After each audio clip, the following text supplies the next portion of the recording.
Pablo Gunner here, talking nerdy about Starfleet Academy. It is a Star Trek show, despite what the haters say. And that's what I'm here to contest. This is new. It's a new Star Trek, okay?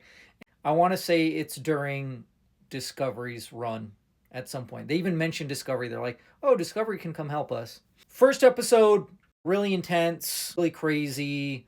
It's this lady right here. She takes away this kid from his mom, mind you, he's a little boy.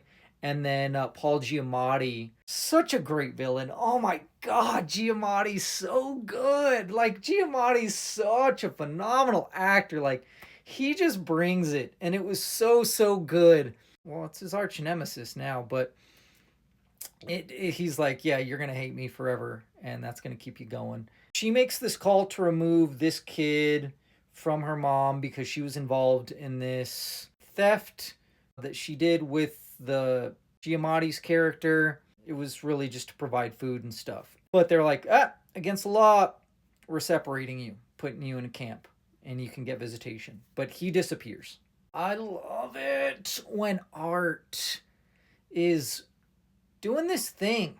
When our media is doing this thing and going, we have this problem in real life that's been going on for a while. Actually, we have an entire history, an entire horrible American history of removing kids from their parents for whatever reason. For whatever stupid, horrible reason. There's a time jump, I want to say like 10 years later. This lady is retired, but they're like, hey, we want you to start a new Starfleet Academy. You'll be in charge. And then it also ties into this guy because they're like, hey, we found him. And so she's like, okay, I'll have stipulations. I get to help him. I get to do these things, get to do it my way. I like her vibe. She's just like this chill kind of like hippie mom in a way, and just love. She's just sending love. She's also willing to go like, I made a mistake back then. What I did was wrong, and I'm going to rectify it. And so she's trying to help him find his mom and stop this dude, which comes back right in the second episode. And you're like, oh, crap hits the fan. So intense, so crazy, so good. I love a lot of the characters too. Like, you have this girl, and she's just so energetic, and she's just so like hype. She's just like, she's a bit much, and I love that. I actually love it. And it's so great. She's like a holographic being or something like that, sentient being. And I love the Klingons. Oh my God, I just love Klingons so much. They're so great. But he wants to be a scientist. He doesn't want to be a killer. He's not really about fighting. And like, there's tensions, because it's an academy. It's learning, and there's this other guy. It gets super intense. It gets really crazy. It gets really interesting, gets really awesome. It's not the best, but it is really solid. Like, they're like, the burn. What is the burn? Because I know there's all these things that happen. Like, there was what happened with the Klingons. Like, the Klingons were kind of forced to join up with the Federation. And that's what TNG was all about, the next generation. And that was really great.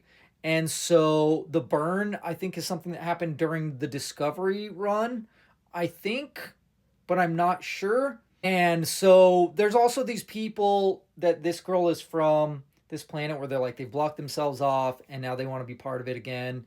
And so it ties into like, oh, well, this planet that his mom may be at or on or near or from or whatever, he needs to get to. So he's not being manipulative, but he's not being completely honest with her, as like he's giving her the tour and trying to get her to like be like, yeah, you should open up the wall so I can go over there and check this place out, but like, that is his driving motivation for the whole thing. It's like, yeah, you're cute and all and stuff, but it's like, I just want to find my mom, at the end of the day and stuff. And everybody has their different motivations. It's so great to see characters from TNG as well, like the other holographic being, which was also in Prodigy.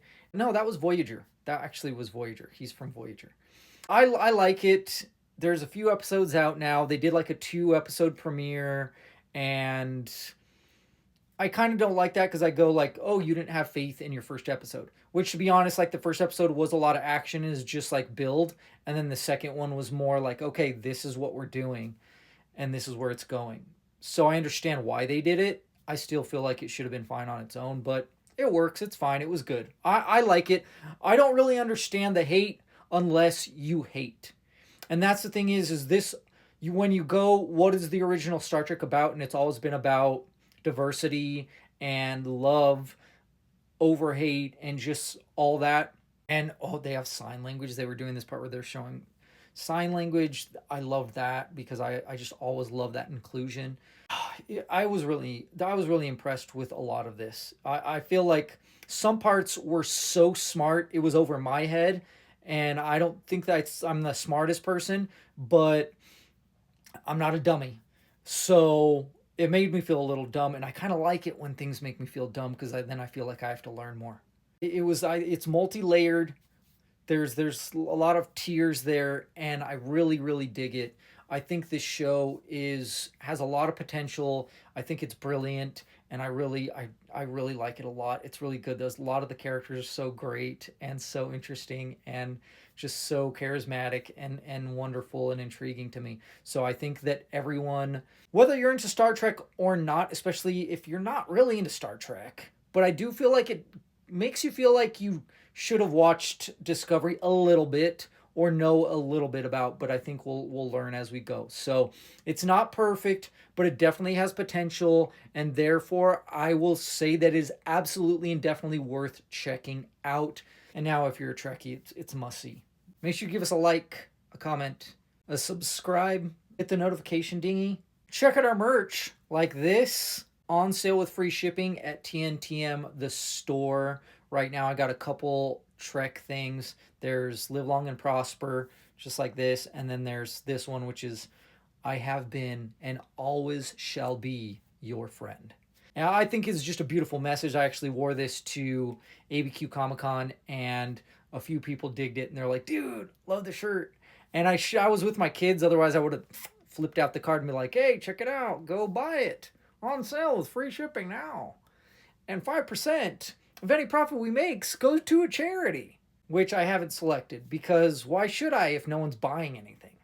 I mean, I want to donate anyways. I probably will.